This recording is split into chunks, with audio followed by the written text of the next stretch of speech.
Good morning, good afternoon, good evening, wherever you may be, and welcome to episode number 7 of the Steelers Insider Podcast. I'm one part of this duo, Jeremy Hritz, alongside Jim Wexell, who has covered the Steelers since 1995, and we are bringing you our new episode of the podcast here early Tuesday morning. It's a little after 5 a.m., and we have a great show. Jim, how you doing today? It's a little after 5 a.m. I think that says it all. Yeah. And on top of that, as Jim was saying before we got on here, we had some technical issues with sound, and we forgot that we should be on a bye week too. But luckily we were able to navigate through them, and we're bringing you a great episode today. The Steelers pulled out a close victory against the Seattle Seahawks, 23-20 in overtime. The run defense was a bit suspect, but TJ Watt came through to save the day.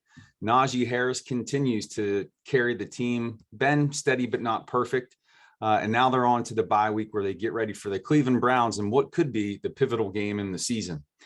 We also have a new terrible 3 for you today, where I'm going to throw 3 questions Jim's way that he has no idea what's coming. That's always a lot of fun. But Jim, let's jump into it. Big overtime win for the Steelers. They get to 500. They're 3-3 on the bye week. And let's start a bit differently this week. We started with the offense in the past, but let's hit on that defense, because really that's where this victory came from, with the big surge by TJ Watt there at the end. But the defense started out on a tear with a great first half, but then they got gashed by the running game in the third quarter. Missed tackles, players out of position. What did you see on the field in terms of the run defense in the third quarter, and why so many big plays allowed to really a running back who was a third stringer? I feel like Pat McAfee talking about Polamalu in the C gap. What did I see? What did I see?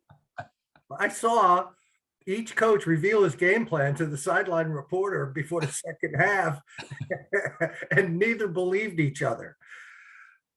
Carroll said, "We're going to run the ball." Tomlin said, "They're going to pass the ball," and each of them approached that faithfully. I mean, Tomlin played too deep, and Carroll ran the ball, and the Steelers didn't stop him. Poor tackling. The tackling was atrocious. The game really was unsettling for me. I know they're 3-3, but everyone expected that. I expected them to beat Denver and then to beat Seattle without Russell Wilson. So we expected 3-3. So big deal. They look poor. They look terrible. I thought their defense was gashed. TJ Watt thankfully punched the ball this time.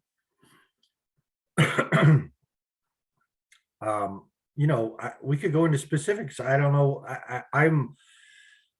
Let me just say this. I ripped them pretty good in my column. And I did predict the Steelers would win. I called it the play of the year on Twitter. I called it a lock. So it's not one thing where I would lose a bet and go off on the team. But when I call it the play of the year, I think that maybe there might be someone else that said, "Okay, Wex, let's see what you got," and played the game, and -5 did not happen, and it should have. So there's a little anger about that.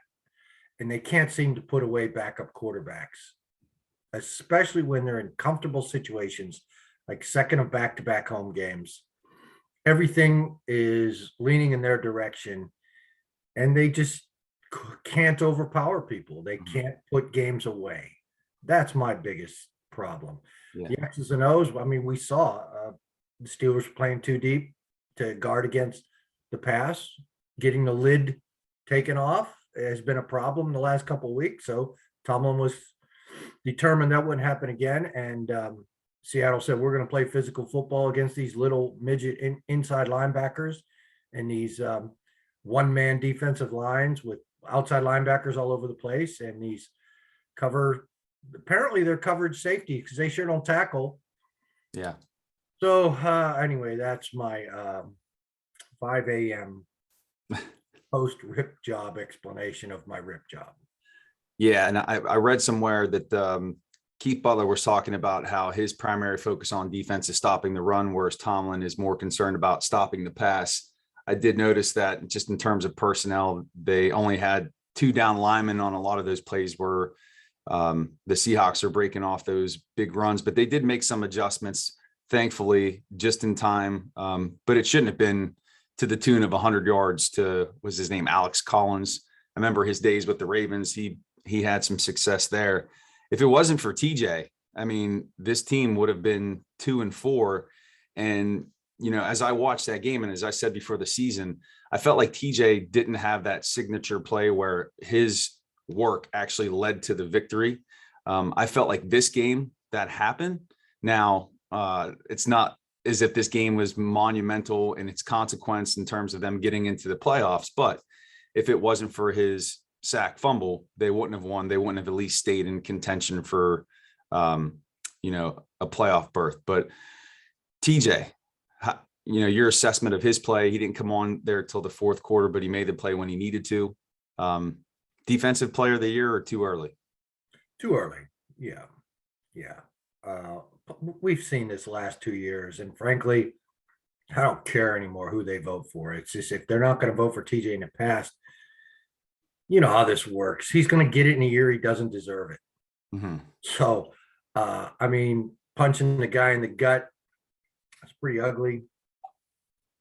I don't know that you need to, you know, is he really trying to punch the ball? You know, at that moment, you're like, what is up with that? So, okay, all of that. And I don't know if it's hurting his tackling overall. And he was gashed. They were gashed on the right side in the run game quite a bit. So I'm not going to absolve him. Mm-hmm. Yeah, but I'm with you. Great play, great player. Yes, very needed. Cam Hayward got that series off with a 4-yard loss. So let's throw Cam in there as well. Yeah. He's relentless. And they're asking him to do things like play nose, and you know, they do that 3 outside linebackers, which is not have been working, and it's been gashed as well. You know, Keith Butler stopped the run. Okay, they have no backup nose tackle. They were trying to get away with a converted nose tackle anyway, and Tyson Alualu was not born to be a nose tackle, but he's playing it pretty well, like Timo von Oelhoffen did. Right. Now, do you draft a nose tackle? Man, you hate to do a Casey Hampton in this era. Nose tackles aren't used that much, but you saw when you're not using one, and Seattle's determined. And Alex Collins, I'm not going to write him off. Every time I see that guy, he kills the Steelers. Yeah. You know, he's like Fred Taylor these days. Oh, jeez. With that cutback. I mean, with that zone, with that inside zone, and he cuts back and he has daylight. And their inside linebackers just are just getting washed out. Yeah. You know, you trade all the way up for Devin Bush when you could have drafted Devin White. That made me raise eyebrows at the time. But all the people that are study the Big Ten just swore that Devin Bush is a baller. Mm-hmm. Okay, he might be able to cover, but man, he gets blocked. Yeah. And then he almost ran the wrong way.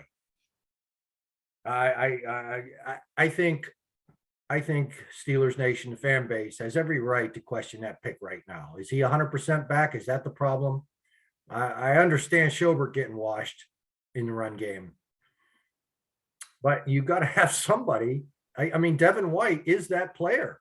Yeah. You know, he is that ball of knives coming downhill, plugging the run and getting back in coverage. So a little disappointment with Devin Bush there. And, you know, Schobert's not playing the run either. And it's probably why they bring Spillane in that 3 outside linebacker package. Yeah. So those are my complaints today. And I'll have more if you have. So do you think these issues on defense are correctable? Is it a matter of the coaches being able to shift in and out of personnel groupings? Because if there was one criticism I had in those big runs that Seattle was breaking off, is it didn't seem that there was any response from the defense. They kept the same personnel out there. Like I said, two down linemen, the 2 deep safeties, they kept playing the pass and they just got overpowered. Is it a matter that, you know, over this bye week, being able to recognize, all right, and I'm sure they have mechanisms like this in place, but we have to be able to adjust and shift in and out of, you know, playing the pass or playing the run? Well, I think a lot depends on your inside linebackers have to play the run. You know, you're daring them to run the ball. they don't, all teams don't have that kind of power. You know, Chris Carson, who is injured, is that kind of Alex Collins type back too. And apparently their offensive line is made of run blockers because it's sure not made of pass blockers. Yeah. And so, there's all of that. Their tight end, Will Dissly, I loved him coming out. Nobody blocked like that guy. And now he's proven that he can catch. So he's a threat. Those are the tight ends you look at. These Eric Ebrons, even Freiermuth needs to gain weight, and he will. I mean, he's going to be Heath Miller. Heath Miller struggled to block too. Freiermuth did make a big block in this game. It was on the perimeter though, but interior. A guy like Will Dissly really helps the Seattle run game. So that kind of tight end, you just can't use Rader just because he's a tight because he can block. He has to be some kind of a threat in the pass game. Dissly has become that. I don't know if Rader can. I'm not saying he can't because he shows me some things. So I'm just sick of these finesse tight ends. And when I said Ebron's got to replace Juju, I didn't mean just on one scissors play at the goal line. That's a Juju play. More, get him out of there. He makes me sick. I can't stand watching him block. So there's that. Can they go inside? They're going to have to. I mean, those two interior defensive linemen and those two linebackers have to play the run better. Yeah. And the inside linebackers have to play the run better. Yeah. And the safeties have to tackle. On and on down the line. Now you're getting me worked up. I can tell you now. you're fired up a little bit here today. So I'm sorry, but like I explained in the beginning, I hate to cost people money. I called this the play of the year. Yeah. And they take a 14-0 lead, and they struggled to get that. And then I thought, oh, here we go. Now they put this game away, and they didn't, and that's disgusting. Yeah. I in my prediction too, I had a blowout. I was feeling it. I called 33-16, and when it was 14-0, I'm like, all right, they're going to stack some points here. But when it started trending towards those big runs, Tomlin's teams are good for the letdowns. I'm thankful that it didn't turn out that way. How much would Stephon Tuitt assist in just improving this, not only the run defense, but just the overall defense? He would absolutely help. I mean, he would help the run defense. He's a pillar in there. You really would like to have a Lulu back, and I'm just wishing, and it's not going to happen, but oh yeah, we all know Tuitt would help. Sure. Yeah. And do you think, is he any closer from what you've heard or saw on the practice field? From what I've seen on the practice field, he's in much better condition. And with that knee brace, I'm surprised. How did he lose the weight? Well, however, but he looks, and it sounded like when Mike Tomlin said, we're going to get some players back. I don't know that you're all excited about Banner. Hey, who knows? He might be, but I think you're more excited about Tuitt. So I thought that was telling. Yeah. I sure hope he's not talking about Anthony McFarland, because that's going to be another process. Yeah. Well, before we jump over to the offensive side of the ball, I just want to give some credit to Trey Norwood, who had a nice game. He only played 15 snaps, but he seemed like he was in every third down stop. And I know he's going to grow. He's going to have his downs, but it seems like he's improving as a rookie and can make some more contributions to this team as the season wears on. Were you impressed with this play this game? Yes, I was. But I wrote a column where I can't remember too much of it, and I haven't reread it. It's kind of a blur. I was just chopping them up, and I said there were only 3 people that didn't suck, and I found something about Norwood that sucked. And Freiermuth could block better. I threw him on the list because we all want him to get more passes. I said Chris Boswell doesn't suck, Freiermuth doesn't suck, and let's throw Norwood on there. Norwood had a good game. He was a poor tackler in preseason and in practice, and he made some big tackles in this game. Yeah. But when number 18 recovered that fumble at the end, why wasn't Trey Norwood laying on top of the guy? He came and he hit him. He just bumped him. Why don't you dive on this guy? It's the last seconds of the game. Yeah. So I think he's a pretty smart guy. So that's one complaint about Trey Norwood. That whole play, we could spend 10 minutes on that whole play. Yeah. But it becomes a mute point, as Bill Cowher used to call it. If his defenders just lie on this guy, and you don't have to get a penalty, Mhm. Right? Just give us one more second. Right. Right. Hey, maybe we'll have to add a new segment to the show instead of the terrible three. We do players who sucked, the players who did. No, anymore, it's like players who don't suck, because you can't write a 50-inch column. You got to write a 20-inch column. It's just players that didn't suck today. Yeah. We had three. Well, hopefully they could, over this bye week, get things together, rebound and improve. And shifting gears a bit over to the offense now, Najee Harris continues to be the focal point of the offense, and rightly so. Both as a runner and a receiver, he's got tremendous potential for how he can improve throughout the season. Slow going in the running game to start, but not to his fault. I think the offensive line struggled to get a push, and it seems that they wore the defense down as the game went on. And whenever, I don't know if you noticed this, but your boy, the general, went in there late, and it seems like after he went in, the running game picked up a bit. Your assessment of Najee's progress, and does Haig stay at left tackle? I want to see more speed on Najee. I mean, we all can see what he has. He's a great second effort, great power. Let's see some more speed in the open field a little bit. We don't need to talk about how great Najee is. We see it every week, but let's see more. I want to see some speed. Great touchdown, great catch, great route. The general, you're going to have to give us a general report, because I can't stand watching him. I mean, if he's in there, he does well, so you can report on him. But I'm not gonna. I watch more. He struggled. He's bigger though. There's more potential. There's more explosiveness, and I don't know what they're going to do. That could be an entire topic itself. What are they going to do with Banner? Yeah. And with the injury to Moore, doesn't seem to be serious, but it could be. He could need a break. Yeah. He could need a break. That's all I'm saying. You hate to do that, because you put Banner at right tackle, you put a core four at left tackle. Do you say you're just giving this kid a break? But I mean, that starts working, you keep him there.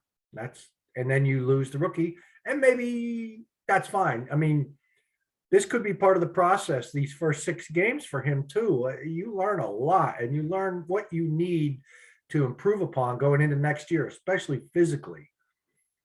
Like Freiermuth. I mean, he knows he needs to add weight, and he's going to. You'll see his process, and you'll see him really take off the way Heath Miller did. Mm-hmm.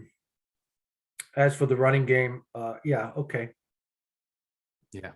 I Yeah. don't know what more to say about it. It's okay. Yeah. And I would have to agree with your assessment on Freiermuth, and really a lot of these rookies, just physically, them being acclimated to the game. I know as I was watching Freiermuth, and he was more prominent in the receiving game, but he did look smaller. Like I did notice that in the contest. And you're right. Now, and I was thinking about all these rookies. Year 2, again, I'm not trying to rush through this season, but I think we're going to see some pretty significant jumps, because there's a lot of young guys getting a ton of playing time and experience. And you're right, it is a process. It's just going to take time for them to adapt. Look at Freiermuth, how he gets stopped short of the stick by a yard so often. Yeah. That won't happen to him with the more. He's going to realize that. They can tell you about it, and you can pretend you're in great shape and your strength is all the way up. But when you start to realize, man, I'm not getting that 4th yard on 3rd and 4 when they passed me for 3 yards. Tight ends, good. George Kittle gets that yard. There's a lot of power in his game. And we'll see that from Freiermuth. We'll see that develop. Guys like Ray Ray McCloud are a yard short. These guys are all a yard short all the time. Yeah. Yeah.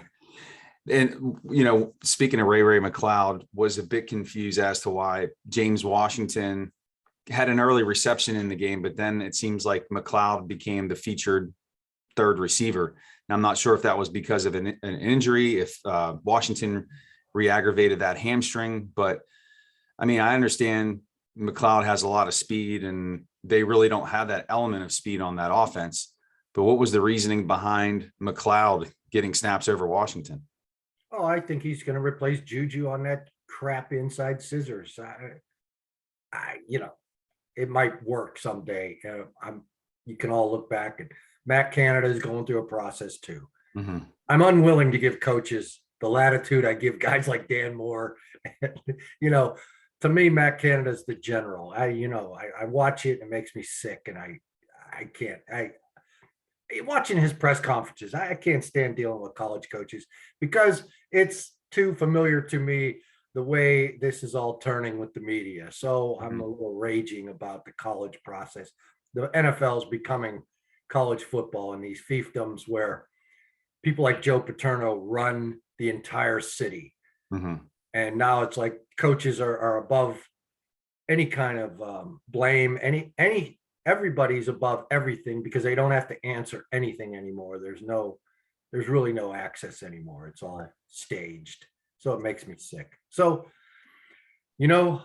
today is the bye week and I didn't do I rest on all my exercising in the morning. I'm usually in a better mood. I thought I would put on my this is one of my favorite shirts because Dan Rooney saw me at a game and at one time he goes, "Oh, Jim, you look nice today."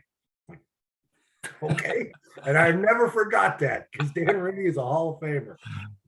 Oh man. So I'm trying to force a better mood today. And you asked me about Matt Canada and the general and the tackling, and it's just hard. It's just hard. Yeah, it's so Ray Ray McCloud. That's what they're trying to do. He's going to replace Juju. So we got to waste a lot of time watching this guy. I don't see it with this guy. I saw some quickness in his first training camp. Great. But this guy's a big fumble waiting to happen. Yeah. I'd like to see them pull that Steven Sims kid up from the practice squad, who actually has a lot of experience as a receiver from his time with the Washington football team and as a return man. I don't know if they would pull the trigger on something like that over the bye week, but I think he would give a little bit more in the passing game. So it looks like we're stuck with what we have here in the receiving room. So that's an interesting point. I'm glad you brought it up because I don't know anything about that guy. I had heard about him and yeah. I'm glad you brought that up. But the problem with processes and going through it with guys like McCloud, sometimes at the end of the process, you decide, nah, and you've wasted 2 years. Yeah. Yeah. So that's the hopelessness, and they're not going to call anybody up to replace McCloud. Somebody likes him too much. They really believe they're going to give him all the chance he can get in this process. But my feeling is at the end, it's going to say, nah, we need someone else. And the problem with the process too is in that process, when you have a 3rd and 1 and you throw him the ball and he's consistently getting tackled short or behind the line of scrimmage and he's not converting, you're losing games. So, I don't understand that. Why would you throw to a guy who's unproven, who is prone to fumbling, who's not big in stature, that's going to physical himself for that yard? So that was questionable. And speaking of Ben, he's got the general protecting his blind side. I'm going to do what the coach tells me and I'm getting rid of this thing. Right. It's not just the general. He probably does a better professional job than Moore at this point, but yeah, he has the potential. So, and we'll close out the offense here, just talking about Ben briefly. He was steady, but you said last week he's got to stop throwing the ball to inside linebackers. This time it was safeties. Two dropped interceptions, one on a bounce. Claypool came in, and if it wasn't for him pushing the guy in the back, that could have been picked. And then the one directly to the safety for Seattle. Your take on Ben's performance, was it good enough? Do we need to see more? Well, it was good enough. They won.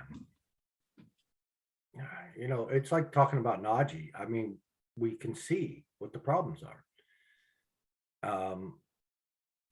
And so we move on. I don't know what else to say about Ben. Yeah, like I keep saying, he's better than Peyton Manning was when Peyton Manning won a Super Bowl. So this can be done. Mm-hmm. It needs more help around him. Need more Jamal Adams, for all pros this guy has made. I looked him up. Last year, he had 9.5 sacks. Mm-hmm. And I'm pretty sure 0 interceptions. And that kind of surprised me. I thought this guy was a super safety. And then this year, no interceptions. And then we watched in the game, he dropped 2 picks. The guy can't catch it all. Yeah. I mean, that one that hit him in the chest, his hands were even late coming up. It was like it hit him in the chest, bound, and he tried to catch the rebound. It was a total no hands guy. You see, I mean, that was Clark Haggans. Remember when Clark Haggans intercepted a pass And everybody in the locker room after the game couldn't believe it because he drops everything in practice. Some guys just have no hands. Yeah. And so Jamal Adams dropped 2 easy picks. Yeah. So you have fun with Jamal Adams because your safety, no matter how hard they hit, they've got to be able to catch. Right. I think what I'm taking from this conversation is, as much as this was a win, it almost felt like a loss, because the growth that we wanted to see from this team, we really didn't see. And we were left with more questions than we were answers. Well, don't take all of my negativity to heart. I'm sorry if anybody lost money on my recommendation. That's one. 2, I don't think we should be patting them on the back through this bye. That's part of the bye week, is listening to the fans, listening to the media. And they won 2 in a row. And I don't think for 2 weeks they should be getting congratulations after the way they've looked. They need to play better. And it would be easy to say, yes, there is something to be learned out of 2 wins. Absolutely. But they need the heat on them. They need to know that this was not acceptable. Right. Because it's going to get tougher. Yeah. And we expected 3-3 after they dropped the 1-3. Things started improving. Denver, we could see, was overrated by their stats, and Seattle, we could see, was without Russell Wilson. And I will give credit to Geno Smith. He was fairly impressive. And you kind of felt bad for him. He fumbled to lose the game, but that should not define his game. Yeah. There are a lot of Geno Smith fans around here. Yeah. Because he played at WVU and he was a heart and soul guy there. And he looked like a heart and soul guy the other night. He was impressive. Yeah. A lot of poise. Right. And kind of wrapping this thing up, Jim, where from here? Can they beat Cleveland? What can we expect from them after this bye week? Are they going to get it together? Are they going to make improvements? Can they beat Cleveland? I know the one thing that I'm concerned about is Nick Chubb, because he was unstoppable in that playoff game. I know he's injured right now, but the Steelers are going to have to be able to stop the run by Cleveland. But where do we go from here? Well, I think, you got to get better before the Ravens bring up 400 yards rushing on you. Yeah. Cleveland's beat up. Cleveland's finding out what life is like at the top. Everybody comes after you. Everybody brings their A game. Your games are on Monday night, Sunday night. Your games are in Kansas City. They're featured. You find quarterbacks. You realize that, you have to have strong 53. They're realizing the Steelers' role for the last 15, 20 years. So, they can beat them, but not if everybody's patting this Steelers team on the back for winning 2 in a row for the next 2 weeks. Yeah. All right. Well, what better time to transition into the terrible 3, because it has been a bit of a terrible Tuesday here. They got to get better. You're absolutely right. There's a lot of food left on the table, and there's got to be accountability for the players and the coaches here to improve. It needs to be a better product from both the offense and the defensive side of the football. Hopefully we see that. But Jim, you ready for the terrible 3? I am, sir. All right, here we go. What is the biggest depth chart change that needs to happen over the bye week? Oh, man. If there is one. I would be clamoring for change. And, I'm clamoring for the unchange. Everybody's expecting Banner to come in at right tackle, Chooks to go to left tackle.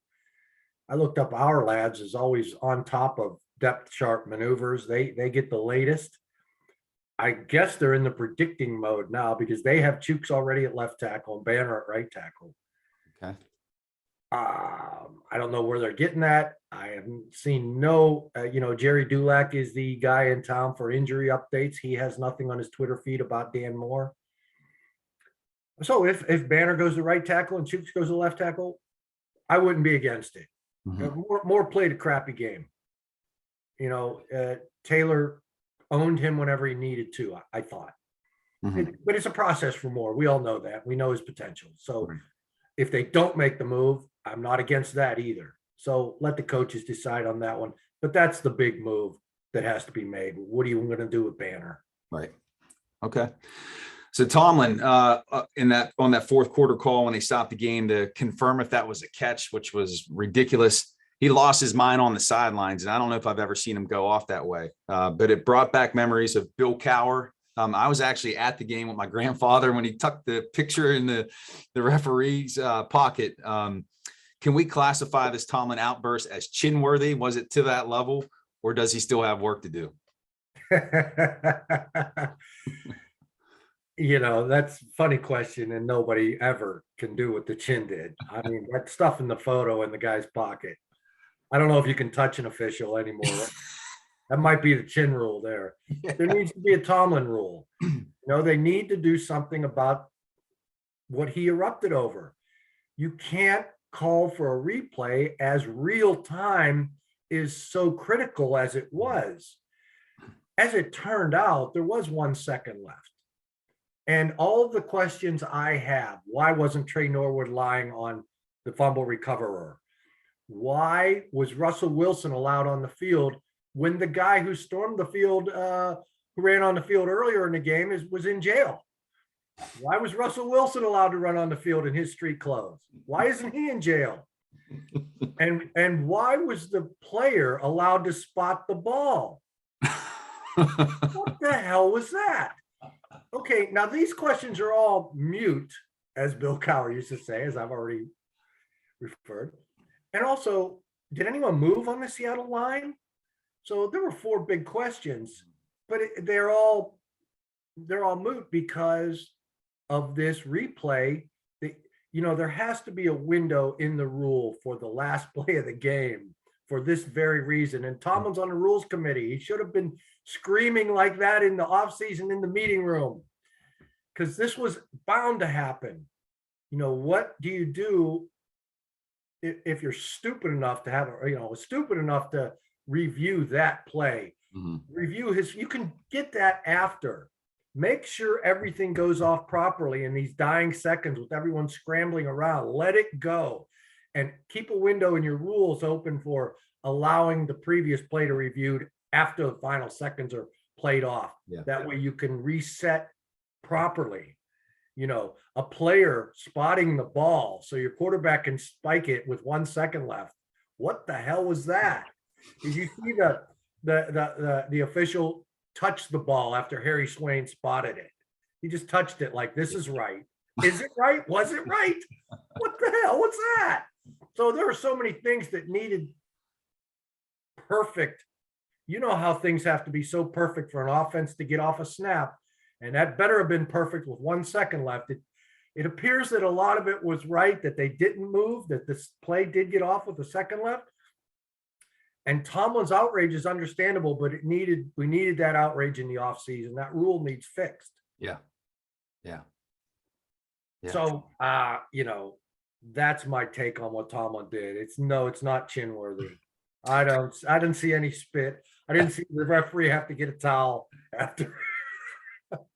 We'll give him an A for effort.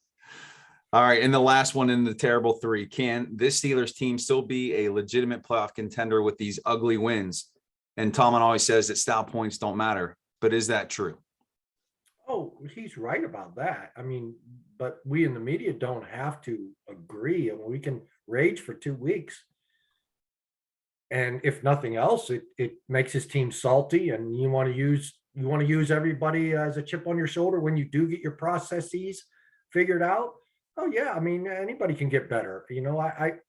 I'm watching the Bobcats learn how to win. They were 3-7 last year, and then they lost their scrimmage to Xavier like 5-1 or 5-0. They just get better, and teams do get better. And all of a sudden, the things you expect, the things that you need to help you win, you start expecting, and then they come to you. Yeah.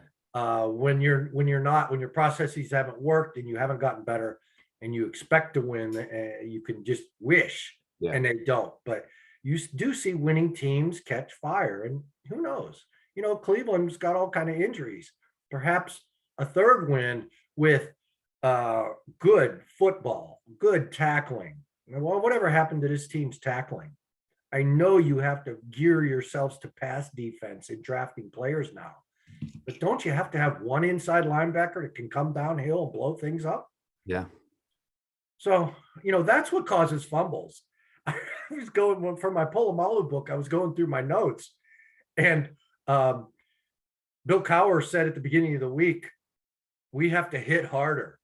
That's our game plan. And he had Kendrell Bell on the team, and everybody hit harder, and they produced 5 turnovers. And now all the media was asking after the game, how did you produce 5 turnovers? Did you work on turnovers in practice? How do you work on turnovers in practice? You hit harder. That's what causes fumbles. Hit harder. Joe Schobert and Devin Bush aren't hitting anybody. Yeah. Yeah. Well, there's a lot to work on here. And the good thing is they have 2 weeks to do it before a contest on Halloween, a 1:00 game against the Cleveland Browns. AFC North battle, really going to could be a turning point in the season for the Steelers. They've got to win if they're going to stay in contention. And I think we're going to be taking next week off, being that it's the bye, and then we'll be back following that Browns contest. But as always, we appreciate you joining us here today on the Steelers Insider podcast. And we gave it to you raw today. So it's a win, but we're a little salty. We want to see some improvement. Please check out Jim's work on the Steel City Insider and give him a follow on Twitter at Jim Wexell. You can check out my work at thestillstudy.com and give me a follow at Still Study. And we appreciate you joining us. Please put your questions in the post on the site. We'll get those on the show. But we appreciate you listening. Please spread the word to your family and friends. And Jim, I hope you have a great week. Thanks, Jeremy. Take care, buddy. All right, we'll see you.